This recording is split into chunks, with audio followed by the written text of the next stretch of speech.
Hello, everyone. My name is Oliver Bash, joined alongside by none other than Pyro J, and welcome to the Esports.net recap show. This is a show recapping key moments and key events from around the world of esports in the last week. And starting off, we have to have a discussion about mobile esports because, Pyro, it's been interesting. As of late, mobile esports hasn't necessarily seen the same sort of, let's say, love and gratitude in the Western Hemisphere versus other places around the planet where we've seen some crazy things happen over the last month. Yeah, mobile esports, it may sound like a curveball, but it's actually one of the highlight events internationally. We're looking at the most watched tournament in esports in the month of June that just occurred, being the MLBB Southeast Asia Cup. 2.8 million viewers, Bass. Those are the numbers. That's the reason why this kind of thing, it can't go unnoticed. It really can't, especially considering the fact that it's not just singular events like that or single titles.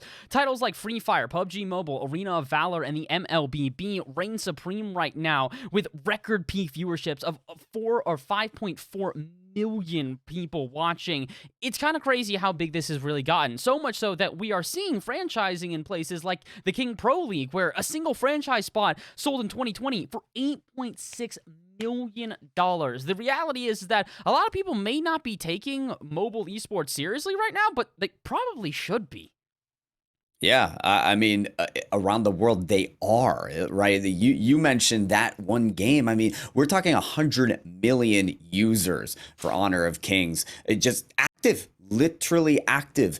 And listen, we could talk about the East side of the world right now as much as we can that are taking it seriously for a good reason. But there is some things also percolating as this stigma towards mobile esports starts to fade away towards the West, and that is TSM. They're picking up teams internationally as well. They're even fighting litigation to get these teams on board. That's how seriously TSM is taking this right now. So it's only a matter of time, Bass, I feel, that other orgs start following suit. It really is. It's one of these things where mobile esports is too big to deny right now. The reality, like you said, with a huge player base in addition to that, an esports scene that is thriving, people need to be paying attention to esports as a whole right now. And I think that's something that a lot of people should be paying attention to here. Like we mentioned about, there are articles here on esports.net if you'd like to learn some more about that, because esports in mobile scene right now is just ridiculous. You really should be paying attention to it. So if you want to learn more about that, like I said, go check out the esports.net articles that have been written about that. In addition to that, we got another article that, grabbed our eye a little bit this week, and that is that the World Series of Warzone is back yet again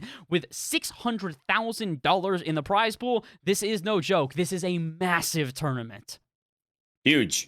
NA, EU, both getting involved in this World Series. And it's not just invited teams, because, 20 invited teams are going to be playing in this portion of the huge money, $300,000 for each region being offered. But the other 20 teams are coming from regional qualifiers. So there's a moment here where kind of, if you've been grinding in the Warzone community, if through all the roadblocks and the controversy, the missteps that have gone on through Warzone, all the hackers, you've been grinding, you've been staying on top, there could be a reward out here for you. Oh, 100%. And, well, if you're wondering how to get involved with that, like we said, open format. All you have to do is queue up for the World Series of Warzone BR Trios, and your 10 best placements are what are going to count.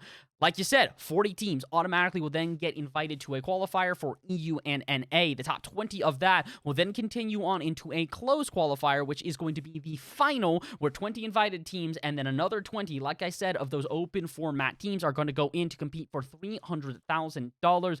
It's a smaller prize pool than what it was last time, but it is still a significant prize pool. And it's really a big deal because this is the only other franchise that COD is focusing on right now in terms of esports. They have their normal, CDL and things like that. But in terms of, battle royales, this is kind of COD's biggest step. And now that they have gone to a second year in a row of this is big for Call of Duty.